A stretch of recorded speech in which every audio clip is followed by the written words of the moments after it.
What's up everyone, welcome back to ARTV. My name is John and it's time for a review of the 7th studio album by the pop phenomenon Taylor Swift herself. The album is called Lover and it comes on the heels of her 2017 release Reputation that saw her being a bit more confrontational, and those outspoken views continue in some ways on this new album.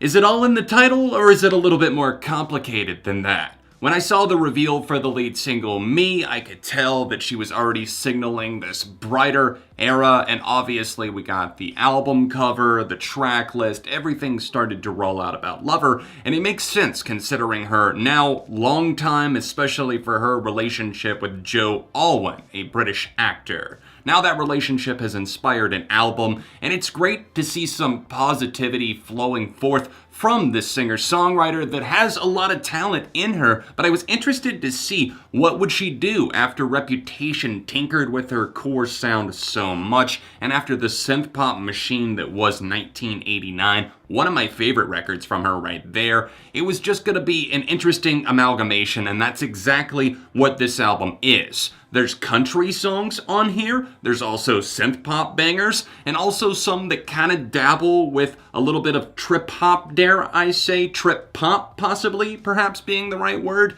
It's a little bit scattered and all over the place, and obviously we're gonna get into it, but I can see this as being kind of a polarizing listen. As the title Lover kind of nods to, I feel that this is a pretty warm collection of songs, bubbly, excited because romance is in the air and she's finally tied down this relationship that she feels secure in, and I'm glad that that's happened for her. The music that goes along with it, often, as I described already, feels like it kind of bends a lot of genres as it jumps from track to track, and that is kind of a positive and a negative in its own right. I feel that the album jumps around a bit and the ship doesn't exactly sail on smooth seas. I can appreciate the fact that she does have a love for many different genres and attempts to blend some of her past in with how she's feeling now. But I think that as the tone of the record presents itself more and more throughout the first, say, 5 or 6 songs, it just gives you this weird reading, like you're holding up your radar gun and it's coming in at like 100 miles per hour and 50 at the same time, which can make it a little bit of a frustrating listen. As a longtime fan of Taylor, somebody who's been listening to her music from the start, from this self-titled album, it's been very interesting to see the evolution, but now, in the fallout of, in the wake of Reputation and everything that that era stood for, it's interesting to see how she attempts to try and keep some of that attitude, a little bit of that snark, but only occasionally. And then when she tries to revisit some of the innocence, some of the simplicity of her early music, it often maybe feels like she's trying on an old pair of shoes, but they don't really fit that well anymore. A lot of the production was courtesy of 2 people that I have a lot of respect for, them being Jack Antonoff and Joel Little, who has worked extensively with Lorde in the past.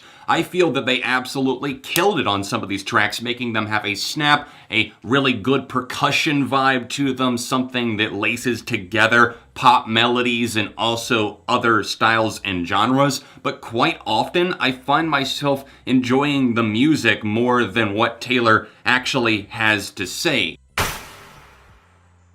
18 different songs present themselves on Lover, and I feel that that can be a good and a bad thing for the listener. I think it gets confusing and there's turbulence when it comes to the pacing, because sure, there's gonna probably be something for every type of Taylor fan out there, considering this album has a wide-reaching scope to it. But also, I feel that there's turbulence in the track list because you go from listening to the title track, for example, into The Man, which is more of a synth pop, also hip hop influenced rager in a way that the lyrics manifest themselves and have a fuel to that fire that it keeps adding and stoking. And then you move into The Archer, which is more of a dream pop style ballad. It can be slightly off-putting when you listen to all of those back to back to back because your mind doesn't know how to feel. And this is not the only example of that. It happens several times in the track list, I would say from Miss Americana to Paper Rings, and then into Cornelia Street. And then again, possibly the most big shakeup that we get on the record goes from Soon You'll Get Better into False God to You Need to Calm Down to Afterglow to Me. Where in the world is this globe going? It just keeps spinning and I don't know where the dart is gonna land on the map. Taylor's vocals on this record are also a little bit spotty because on some of the tracks she absolutely reminds us of why we fell in love in the first place. Soon You'll Get Better is heartbreaking. It's emotional and it takes us into her world. It shows us that songwriting that was always very vulnerable but also tried to have a strong spirit about it, and that's why I felt myself connecting so strongly to albums like Speak Now and Red. And now we do get some of that channeled in, but also we have other tracks where she attempts to trend hop, like on the track I Think He Knows. The pre-chorus there, it sounds like she's attempting to be a YouTube rapper with the way that she has that flow about her. It's absolutely cringe-inducing. I can't stand it. The opening track as well, I Forgot That You Existed.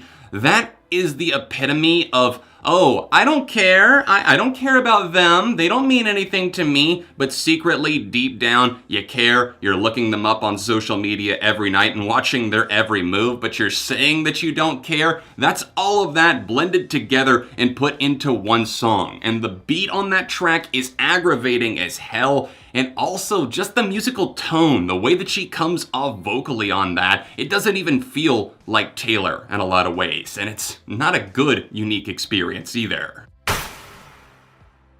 Since I've already started to name check some specific tracks, we might as well enter the track list breakdown. And I'll start with Cruel Summer. This is a song that I can again appreciate musically. I do enjoy that facet of it, and I like the idea behind this. Jack Antonoff, Taylor Swift on this one, but also the chorus. I feel that the more it hits you, the more overly familiar it feels. And Taylor has a habit of falling into this very sing-songy valley thing that she does with her voice, and obviously it's common in pop and other genres, but I felt that she stood out many times in her career, and on this record she tends to kind of fall on that on some of the weaker tracks. Miss Americana and the Heartbreak Prince is one of my top favorites, and I'm really happy to see that Joel Little was involved in that one. It almost feels like she took a lot of nods from her contemporaries in the pop world like Charlie XCX and even the 1975 on this album. It's interesting because I would say the 1975, that comes out and manifests itself on False Gods, but then on this track that I was name checking, Miss Americana, I feel that those shouts in the background are very boom clap era Charlie XCX, and I enjoy that song. And this one, it's fun to kind of sing along to and to fall into the musical vibe of,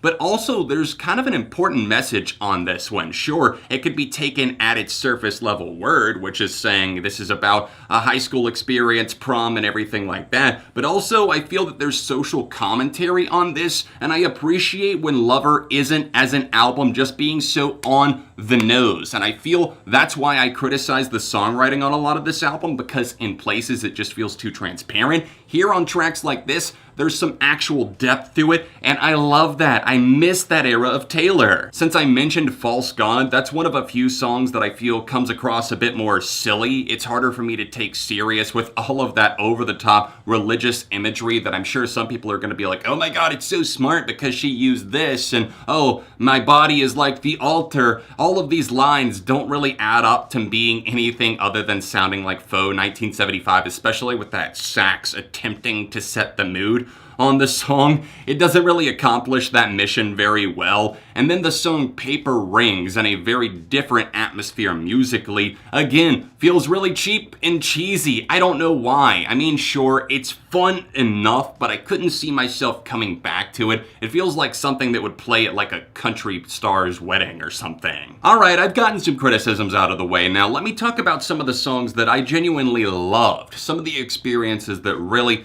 reeled me in with Lover. The title track being one of them, of course. This song is a great country-tinged ballad that really knocks it out of the park. It's well written, well composed, and I love the energy that she presents on the bridge. This album has a lot of great bridges on it. I appreciate the lyrical content of some of those sections more than the rest of the song sometimes. And not to say that that's the only good quality to the title track, because that's not true at all, but this song is mesmerizing, and you can tell that she's very hypnotized, very in love. And that carries across into The Archer as well, as she finds herself reflecting, kind of pondering, what if this relationship falls apart? What if I'm not good enough? Or what if he leaves? All of these other scenarios in her head. She's singing that she's been the archer, she's been the prey. This is probably hands down my favorite song on here. It's tender, it's raw, it's emotional, and I would love to see Taylor conquer more synth pop and dream pop in the future. Afterglow sets itself up to be one of the most memorable songs on this album. I feel that the writing here was very top notch. I can also appreciate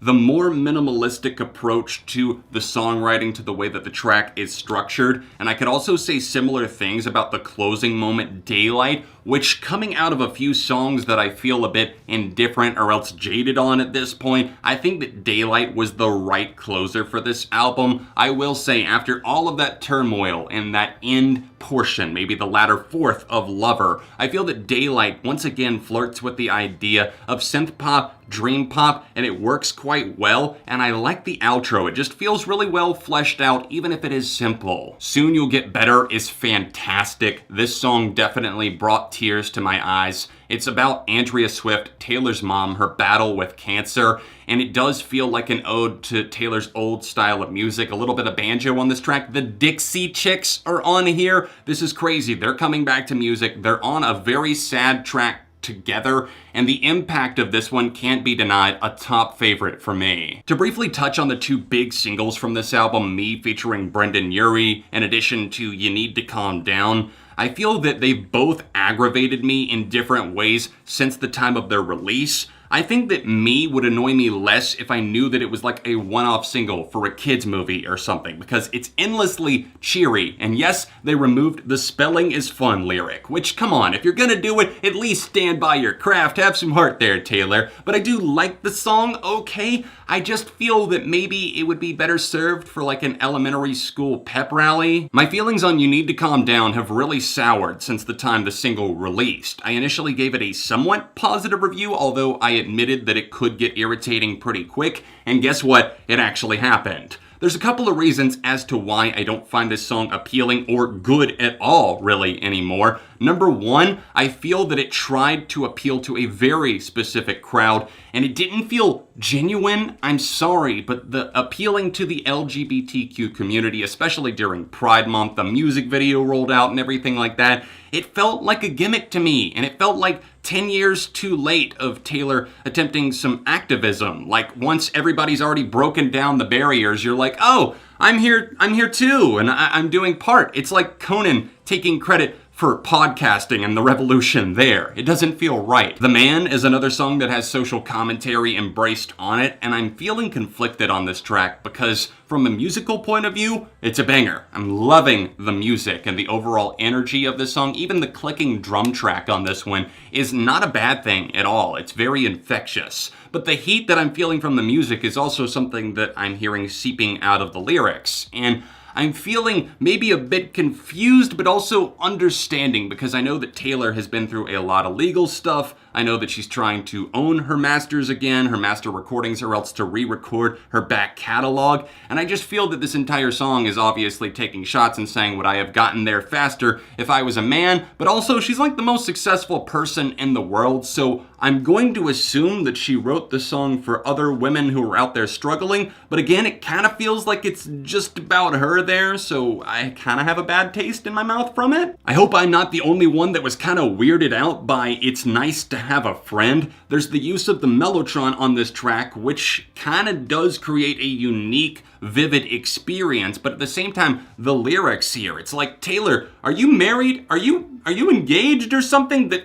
I don't know about or that we haven't exactly found out about firsthand? If you saved that for your album, then that's a baller move. But if not, I don't know. I don't know what to think of this song at all. To briefly name check a few of the other songs that I haven't mentioned up to this point, mainly I don't want to get strangleholded by somebody that's like, you didn't mention this song, with this being such a massive album. There's a few others. Death by a Thousand Cuts. I liked the guitar that was infused into that track. That was a nice one. I felt that that middle section could have been a lot stronger overall. Cornelia Street, it kind of loses me in places, although I do enjoy the mood of the song. I can respect the fact that it's about the start of a relationship. That's very important. You're reflecting back on that. And then you've got something like London Boy, which again name checks the drinking, and take a shot every time Taylor Swift mentions drinking or being drunk on this album. It feels like somebody who learned to curse and they're like, I'm cussing up a storm now. What are you gonna do? And Taylor's like, oh, I drink now. And it's like, oh, cool, Taylor, tell us again.